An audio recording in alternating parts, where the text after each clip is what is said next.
Geoff Neal versus Wonderboy Thompson is a very interesting match. You know, if you go back and you look at Geoff Neal, and don't go any further than go back and watch his fight with Mike Perry.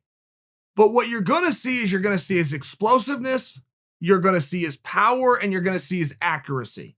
No air balls, doesn't waste any energy, anything where he moves in a forward direction, reaches out and touches something. Okay. Plus, he's got power. If there's anything we know about Perry, Perry could take a shot. This fight was over in like a minute. I mean, Geoff Neal really could sprint when he wanted to, and he looks the part. He's extremely athletic looking. I mean, he's an intimidating looking specimen. Okay. I bring that up because while you do have the athleticism, his moves, his techniques are very in the box.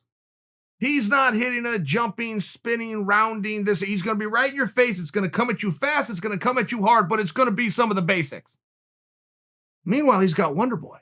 You're talking about the polar opposite. Wonderboy comes out, right? He's got that point karate background, so even his stance is different. The way he hops, the way he moves, he's going to keep sometimes his hands are going to be down at his hips, coming at you from all angles. He'll lead with a side kick to the mouth. I mean, real puzzle. Very tricky guy. Very tricky guy to even try to get a sparring partner to emulate. I really feel like you got one crack at Wonderboy. And I'll tie this back to Lyoto Machida, who also came with that karate background, but you got one chance to figure this out because you're not going to have anybody in the sparring room that's going to do what they do. It's very tricky. I mean, even a night where Wonderboy gets whipped, he never gets whipped by much, right? I mean, even when he loses, they're tight. They're tight matches. He's a very hard guy, if not impossible by what we've seen so far, to dominate. Nobody just throws him down and keeps him there. Nobody's on their feet and just touches him up all night long. It's not like he's got a different style. He understands space. He understands range. You've got to come to him, and when you're coming to him, you're going to eat something. You're going to eat a knee. You're going to eat a kick. You're going to get slapped in the face. I mean, it's just one of these things where Geoff Neal is fast enough and he is explosive enough, much like Tyron Woodley, where if he can step in, boom, boom, boom, and do some damage and he can change the night, good, and good luck to you, but that's your best hope for success.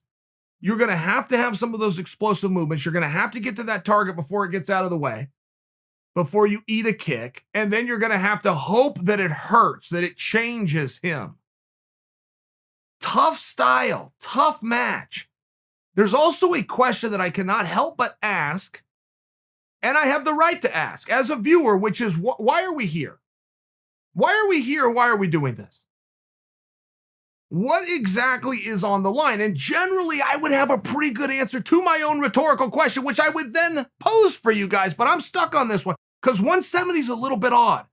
I mean, 170 is a little bit odd when you have two championships, one around Usman's waist, one around Masvidal's waist. We're told that Usman is going to fight Burns next, and we believe it. We're unclear if Masvidal is ever going to defend his championship, or if that's even an option for him. We're very unclear on that. And it looks as though coming through the back door is a guy named Chimaev that's not going to be ignored.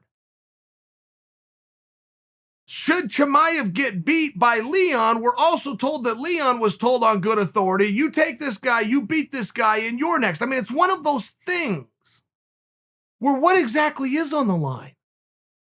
What exactly is this for? Do these guys have a beef? Is it a personal grudge match? I love a personal grudge match, but generally when it is a personal grudge, one guy isn't named Wonderboy because he's the nicest guy you're going to meet and everybody loves him. And I mean, you see my problem here? What are we fighting for? What is this about? Is this just for fun? Is this because there was nothing else to do on a Saturday night? I'm in. I am in, but I would like to know so I could tell you and get you guys in. I'm a little confused as to how exactly we got here. This was supposed to be Chimaev versus Leon, just to remind you guys where we were at. COVID hit that fight one or both directions. And all of a sudden, Wonderboy and Neal go to the top of the bill. And every time Wonderboy has done an interview this week, it's been about Chimaev. I haven't heard Neal say boo. I don't know if he's not getting interviewed. I don't know if his interviews were, I don't know. I have not heard anything from Neal. And when I do hear from Wonderboy, he's talking about a guy that he's not even fighting, which brings me to what are we doing here? Why are we here? Let's also tell you another story.